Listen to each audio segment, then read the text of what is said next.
There was a fire within him. No one knew what it truly was. Was it rebellion? Or was it a calling? Maybe it was a whisper from the past. The echo of a father's ideals. A nation's silent hope. Or the hunger of a boy lost in legacy. He was born into a name that echoed across Canada. Trudeau. But when the world only saw a title, he saw a challenge. When people said, "He's just his father's shadow," he chose to become the light. He could have lived in comfort, hidden in privilege. But he walked into the storm. Into criticism, mockery, expectation. Into politics. At every step in life. When that name became a burden, he turned that burden into legacy. This is the story of Justin Trudeau. A man who became more than just a politician. He became a symbol that proved. Sometimes, the hardest battle is the one you fight within. And the strongest leaders are forged not in power, but in pain. December 25, 1971, a boy was born in a hospital in Montreal. His name was Justin Pierre James Trudeau. But this was no ordinary boy. He was the son of Canada's charismatic Prime Minister, Pierre Elliott Trudeau. And his mother? Margaret Trudeau, a free spirit, a feminist, a rebel. From the very start, Justin's life was under the spotlight. Cameras flashed. Headlines followed. But behind those lights was a childhood torn in halves. At just 5 years old, his parents divorced.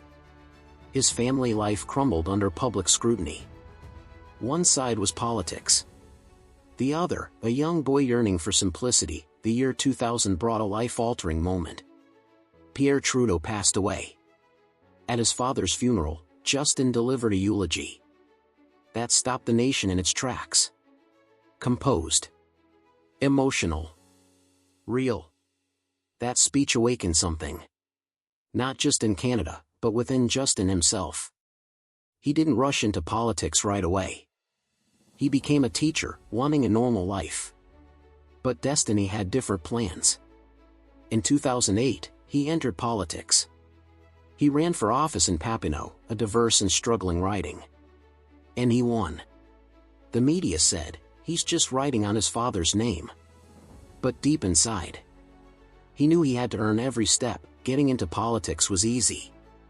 Surviving it wasn't. People mocked him. Too handsome to be serious. Just a poster boy. In 2013, the Liberal Party was collapsing. Desperate, they made Justin the leader. They said, he has no experience. But Justin had patience. Vision. He traveled across the country. He met people.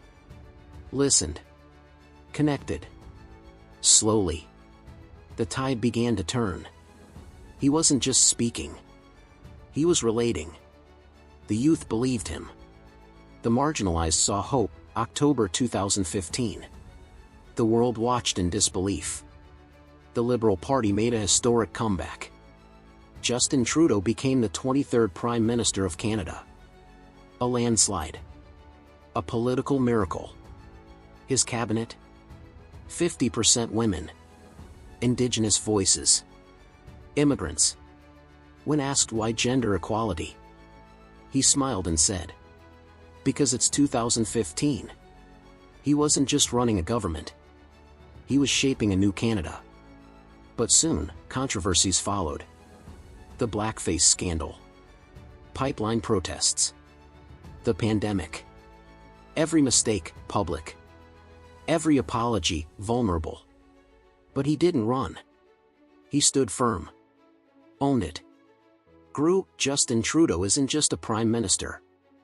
He is a symbol of a modern leader, flawed, emotional, yet strong. He boxes. Practices yoga.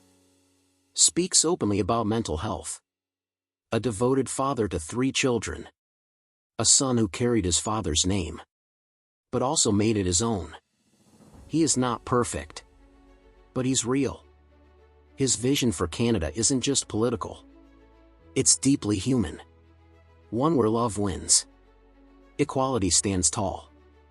And every voice matters. Have you ever wondered what it takes to live under the shadow of a giant? To carry a name that weighs like history itself? Justin Trudeau carried that weight.